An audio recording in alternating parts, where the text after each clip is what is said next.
got another interesting topic I want to talk about, and that is for all of us who like to research and who then get branded to be conspiracy theorist, right-wing extremist nut jobs.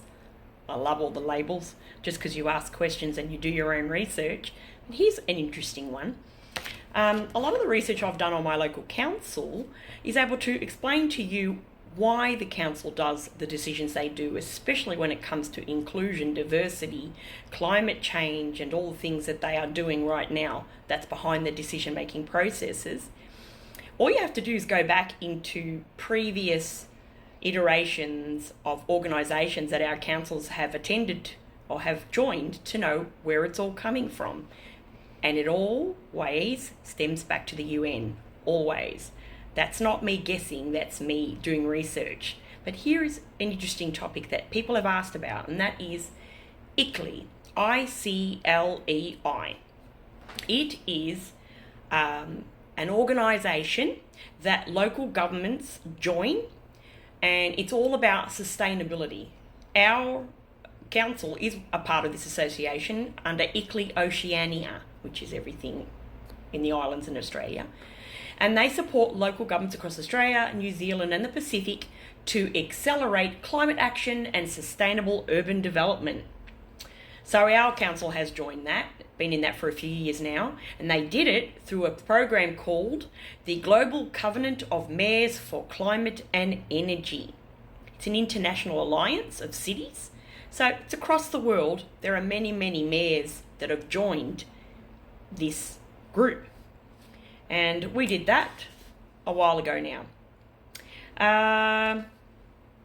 So one of the big things that these groups do is focus on emissions.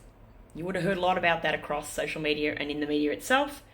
And ICLEI has partnered with C40 cities. I'm sure a lot of you probably heard about that. And the two main cities here in Australia that are part of the C40 cities is Melbourne and Sydney.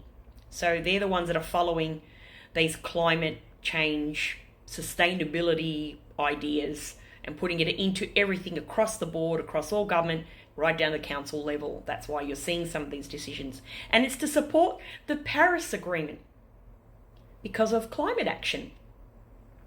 So the city of Melbourne is one of 8 cities globally who joined their pilot program to do the changes here in Melbourne. And that then leads you to the Urban Transitions Mission, UTM, and they broker solutions, approaches and knowledge for net zero transactions. That's why you always hear about it in the news, because we're part of those groups, so we have to do it because it's what we've agreed to do. It's all about, there's a place you can go called the UN Climate Change Global Innovation Hub if you want to go and look at this information yourself. And they have a website called the Urban Transitions Mission Centre, and it's a global platform that promotes urban sustainability and facilitates climate neutral transitions worldwide. How are you going to do that? Because climate zero, I don't know. After that, they start talking about how they solve problems or how they reimagine problems. And that would be building better cars or electric vehicles and rethinking how we get around. They're trying to push us into cities that don't use cars. And of course, that's going to lead me to 20-minute cities. And a lot of people have brought that up too. 20-minute cities is an idea that's come out of all of this climate change stuff, because what they want to do initially is to, I'll just take it straight off the website. Smart cities. They commit to social, cultural, institutional and systemic change. They embrace the integration of digital and physical assets to improve amenities.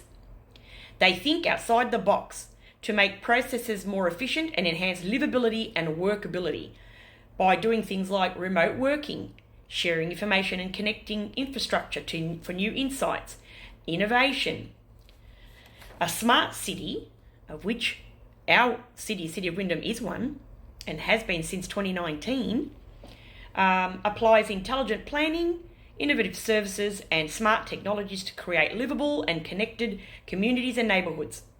Plan Melbourne 2017 to 2050, which we are smack bang in the middle of, is guided by the principles of 20-minute neighbourhoods, places where people can live locally and access most everyday needs within a 20-minute walk, cycle, or public transport trip from their home. And Wyndham will embed this principle in our smart city planning and project delivery, aiming for local living, local connection, and local opportunity. So for those of you who question why we bring that up, why is that important?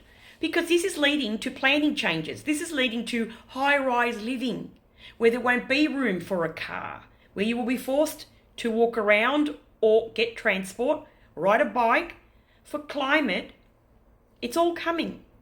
It's going to be done slowly, so you don't see it until it's already happened, but it is coming. Smart cities care about the environment and set ambitious targets for sustainability. And the people are at the heart of all actions and decision making as participants in enhancing the experience of the city.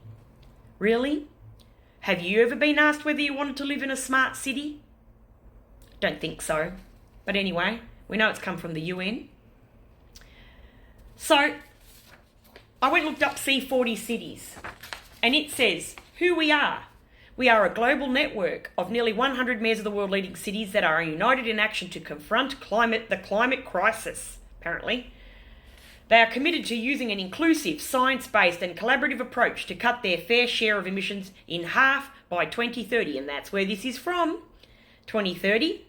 Help the world limit global heating in line with the Paris Agreement and build healthy, equitable and resilient communities. There you go. They are committed to being an equitable, diverse and inclusive organisation. Where have you heard those words before? Everybody uses them because it's come from these groups. You know what? Just pointing that out to you, just so you know, this has been going on since the 80s. It's embedded now in every level of government, right down to council level, and they always make it look like it's coming from the people. It is not. They never ask us whether we want these things or not. It just turns up one day. The policy's there already, and they just expect you to accept it. But I must insist, you've got to do your own research and you've got to push back. We did try to push back against our council with their planning scheme for 2040. But they squashed that. They have no intention of stopping it. Even if you didn't agree with it, you just can choose not to live there.